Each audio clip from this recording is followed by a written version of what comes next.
Germany promised Ukraine weapons but hasn't delivered. Now, anger toward Berlin is rising. Ukraine's relations with Germany have soured this week, with Kyiv asking why Berlin reneged on its promise to provide heavy weaponry. Tensions over Germany's provision of Leopard tanks and infantry fighting vehicles to Ukraine, or lack thereof, came to a head this week when Ukraine's Foreign Minister Dmytro Kuleba publicly asked why Berlin was backtracking on a pledge made to send these weapons to Ukraine. Disappointing signals from Germany while Ukraine needs Leopards and Martyrs now, to liberate people and save them from genocide, Kuleba said on Twitter, adding that there was disappointing signals from Germany while Ukraine needs Leopards and Martyrs now, to liberate people and save them from genocide. What is Berlin afraid of that Kyiv is not? He added. The Martyr is a German infantry fighting vehicle designed to be used alongside Leopard battle tanks in combat. Kuleba's comments came as Ukraine launches counterattacks against Russian forces in both the south and northeast of the country.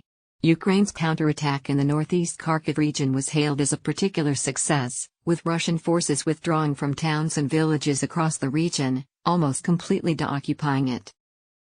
Ukraine is largely reliant on Western weapon systems to fight Russian forces. And its allies in the West, NATO members essentially, have individually sent Ukraine a vast range of military hardware.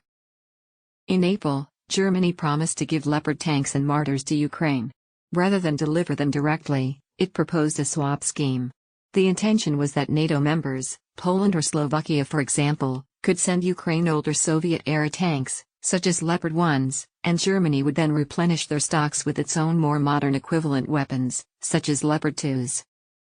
The only problem with the plan is that this exchange of weapons has largely failed to materialize and Germany is now facing a backlash from critics, both within Germany and externally, and not least of all, from a disappointed Ukraine. Yuri Sak, an advisor to Ukraine's Defense Minister Oleksiy Reznikov, told CNBC on Wednesday that Kyiv doesn't understand Berlin's reluctance to send it weapons that could prove decisive on the battlefield. It's difficult to read their minds, but Germany's words, during the last 7 months on a number of occasions, have not been matched by their actions. And this is disappointing because there was a moment in time when they made this commitment that they would provide Ukraine with these tanks. It was a moment of hope and promise that we looked forward to, he noted. If they're afraid of some nuclear strikes or some other attacks on the nuclear power plant in Zaporizhzhia, which could result in major tragedy, it's another story, but as far as the situation on the battlefield is concerned, we don't understand the logic behind it. It could be some internal political games as well, he noted.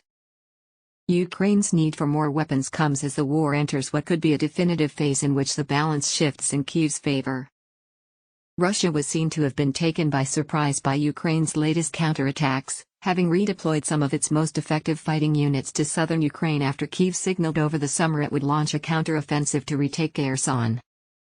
After what seemed like a brief period of stunned silence as it took in Ukraine's rapid victories and advances in the northeast, Russian forces have begun their response to those wins, launching an intense series of attacks on energy infrastructure in the northeast, as well as missile strikes on the south.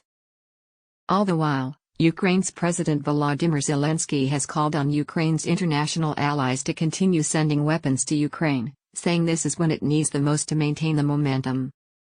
And it's weapons like Germany's Leopard tanks, and Martyr infantry fighting vehicles, that Ukraine says could change the balance of the war definitively. Among Ukraine's NATO allies, Germany, the self-professed leader of Europe, has attracted criticism and even ridicule for its military assistance to Ukraine. Just before Russia launched its invasion on February 24, Germany's offer to send thousands of helmets to Ukraine was met with derision. Analysts say that criticism is not entirely deserved, however, noting that after the US and UK, Germany has been one of the biggest donors of weapons to Ukraine. Steinmetzer and Joost Elemans run a Dutch open-source intelligence defense analysis website and keep a tally of weapons Germany has delivered to Ukraine. They note on their site that, to date, these deliveries include a number of Gepard SPA-OGs, self-propelled anti-aircraft guns, man-portable air defense systems, known as manpads, their portable surface-to-air missiles, howitzers and anti-tank weapons, as well as hundreds of vehicles and millions of rounds of ammunition. The German government has also published a list of the military equipment it has sent to Ukraine, right down to 125 pairs of binoculars it has donated. But when it comes to German tanks and infantry fighting vehicles, Germany has ostensibly dragged its feet, with no decision on the supply of such hardware, let alone deliveries, made despite Ukraine's specific requests from Kuleba and other officials since March. Analysts say Germany's good intentions have just not come to fruition. Germany has attempted to entice other countries to send their heavy weaponry to Ukraine in a program known as Ringtausch exchange. Under this policy, countries can receive German armament free of charge in exchange for delivering tanks and infantry fighting vehicles from own stocks to Ukraine, Dmytro and Alemans noted in an article in early September. Although a promising scheme at first, the Ringtausch program has largely failed to live up to expectations, as most countries expect to have their Soviet-era systems replaced by larger numbers of modern weapon systems than what Berlin is currently able, or willing, to offer, they noted. Pressure has been mounting on German Chancellor Olaf Scholz to make a decision on sending such weapons to Ukraine, but there appears to be reluctance at the top to take that decision. On Monday, Germany's Defense Minister Christine Lambrecht said sending more heavy weaponry to Ukraine was not so simple. "It's not so simple just to say, I'll just risk that we won't be able to act, the defense of the country, by giving everything away.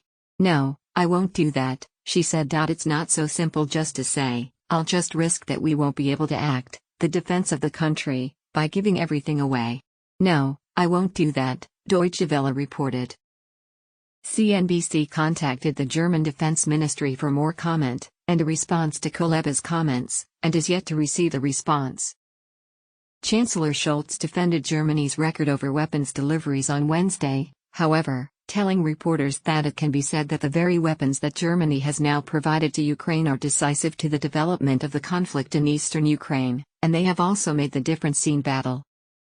Germany's reticence over certain arms deliveries has prompted some critics to look for ulterior motives for its reluctance, with some even suggesting that Germany does not like the idea of German tanks facing Russian tanks on the battlefield, as they did in World War II.